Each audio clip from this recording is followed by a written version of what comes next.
Kanchipuram Vakula silks, నాణ్యత మా ప్రాధాన్యత. మదీనాగూడ, మియాపూర్, హైదరాబాద్ లో త్వరలో శుభారంభం. నమస్కారం, వెల్కమ్ టు ఐ డ్రీమ్. నేను మీ విజిత.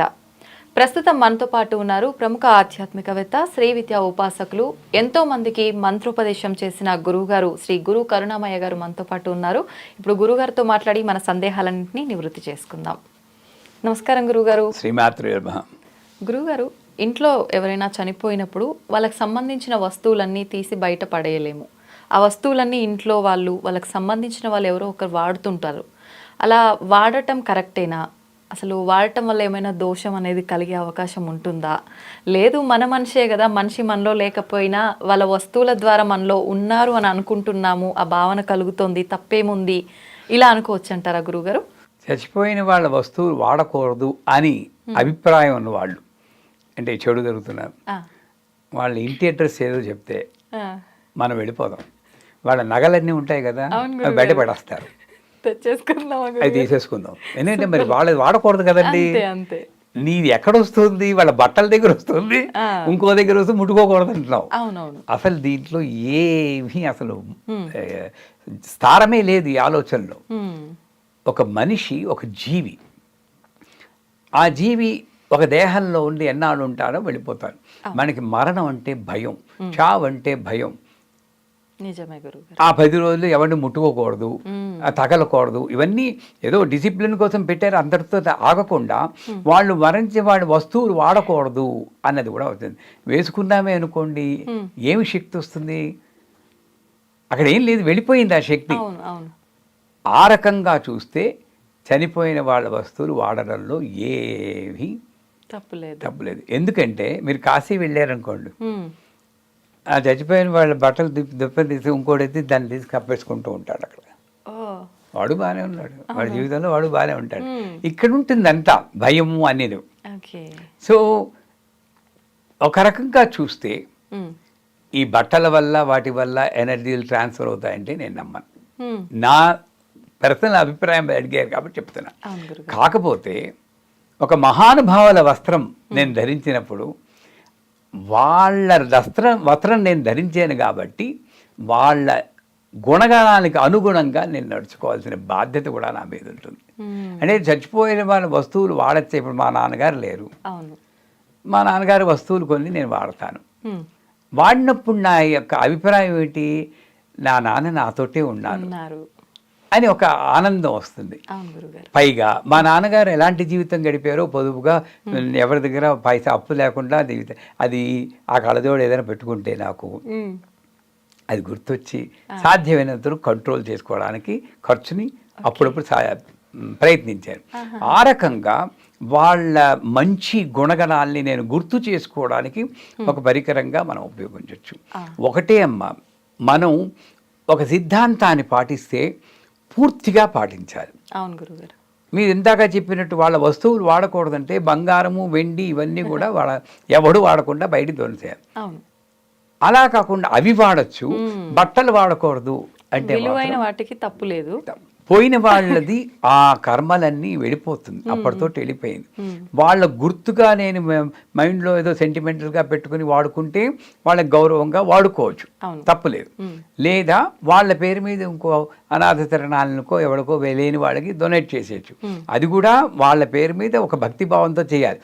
కానీ అది ఉంటే నాకు ఏదో చెడు జరుగుతుంది, ఉన్నన్నాళ్ళు ఓహో అని పూజించావా, వాడు వెళ్ళిపోగానే అది ముట్టుకుంటే నాకు చెడు. ఎక్కడుందమ్మా ఇందులో న్యాయం?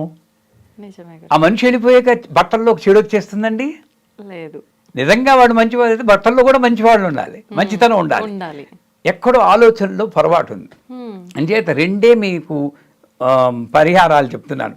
ఒకటి పరిష్కార మార్గాలు, ఒకటి మీరు ధైర్యంగా వాళ్ళని గుర్తు చేసుకుంటూ, మా నాన్నగారు మా గురువు గారి బట్టలన్నీ నేను వేసుకుంటాను, ఆయన వెళ్ళిపోయారు, అది ముట్టుకున్నప్పుడు గురువు గారే కాగలించుకున్నట్టు ఉంటుంది. ఆ భావంతో పర్ఫెక్ట్ వేసుకోవచ్చు. లేదా ఇంకోళ్ళకి దానం ఇచ్చేయండి మొత్తం అంతా, అంతే, ఇంక్లూడింగ్ ఇవి.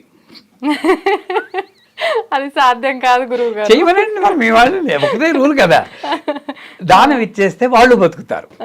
కానీ ఆ దానం ఇచ్చేటప్పుడు ఇవి మాత్రమే ఇస్తాను, అవి ఇవ్వను, అదైతే నాకు ఏదో కర్మలు అంటుకుంటాయంటే ఆ భయపడడం పోయిన వాళ్ళని అగౌరవపరచడమే కానీ మరొకటి కాదని మనం. గురుగారు, ఇప్పుడు మామూలుగా ఒకరి చెప్పులు ఒకరు వేసుకుంటే వాళ్ళకున్న ఏదైతే శని అనేది ఉందో అది వీళ్ళకి వస్తుంది అని చెప్పి అంటుంటారు కదా గురుగారు, మామూలుగా బ్రతికి ఉన్నప్పుడు. అట్లాంటప్పుడు వస్తువుల్లో ఏదో ఒకటి ఉంది అని నమ్ముతున్నాం. మరి మనిషి చనిపోయిన తర్వాత కూడా వాళ్ళు లేకపోయినా వాళ్ళ వస్తువులపై ఆ ప్రభావం ఉంటుంది అనే వాళ్ళు కూడా ఉంటారు కదా గురుగారు. మీరు ఇందాక వాళ్ళు ధరించిన జోళ్ళు, దాంట్లో జోళ్లలో చెడే ఉంటుందండి. మరి గురు పౌర్ణమి వస్తుంది, గురుపాదుకలు అంటాడు. అవును. మరి నేను తొడుక్కున్న జోళ్ళు వాళ్ళకి ఇస్తాను, కర్రజోళ్ళైనా ఏదైనా, నా చెడంతా వాళ్ళకి వెళ్ళిపోతుందా? వాళ్ళు కళ్ళకొద్దుకు తీసుకుంటున్నారు. మరి నా బుర్రలో ఏదో ఎక్కడో ఫాల్ట్ ఉంది. ఆ జోళ్ళు అనేప్పుడు చెడుతూనే ఆలోచిస్తున్నాను.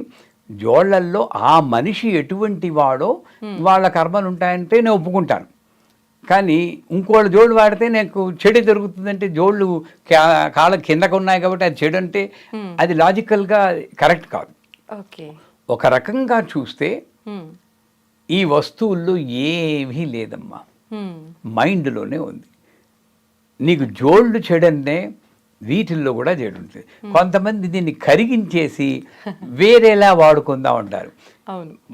కరించేసి రూపం మార్చిన మూలమే. వాడు ముట్టుకున్న బంగారమే, వాడు ముట్టుకుని జోడే. ఎక్కడ పోతుంది ఈ కర్మలు? అంచేత నువ్వు చచ్చిపోయిన వాళ్ళ వస్తువులు ఎందుకోసం వాడుతున్నావో నేను నిర్ణయించుకోవాలి. నా అవసరం కొద్దీ వాడుతున్నానా? అప్పుడు అన్నీ వాడు. వాళ్ళ కుర్చీ వాడు, వాళ్ళ కుర్చీలో కూర్చుంటారు. ఎన్ని వస్తువులు పారేస్తారమ్మా? ఆ వ్యక్తి ఇల్లంతా సంచరిస్తారండి. డైనింగ్ హాల్ కుర్చీలో కూర్చుని భోజనం చేస్తారు. ఆ కుర్చీ విసిరి మంచమే పడుకుంటారు, మంచం విసిరి, ఇవన్నీ విసిరిస్తే నువ్వు ఒక్కదానే ఉంటావు ఇంట్లో. ఇల్లు నువ్వు. ఇది కాదు. అంచేత నేను నా ఆలోచన విధానాన్ని మార్చుకోవాలి.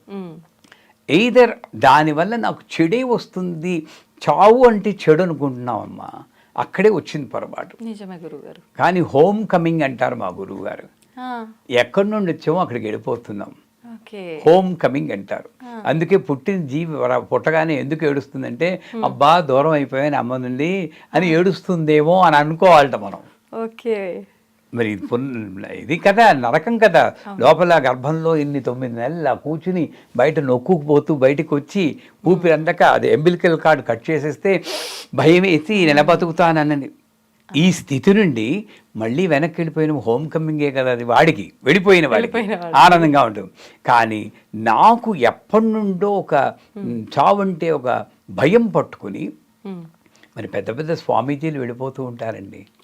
వాళ్ళ పాదరక్షలు, వాళ్ళ కాళ్ళ జోడు, స్వామి రామ మ్యూజియం అక్కడ కాలిఫోర్నియా ఉంది, వెళ్ళి చూసాం. అవన్నీ కూడా చూసి దండం పెట్టుకుంటున్నారు. కొంతమంది వాళ్ళ శిష్యులు వాడుకున్న వాళ్ళు ఉంటారు. మరి ఈ సిద్ధాంతం పెడితే వాళ్ళు వాడుకోకూడదు కదా. నేనేమనుకుంటున్నాను, చచ్చిపోయాడంటే వాడి నుంచి చెడే వస్తుంది అనుకుంటున్నాను. అది మనిషిని బట్టి ఉంటుంది కానీ చావు బట్టి ఉండదు.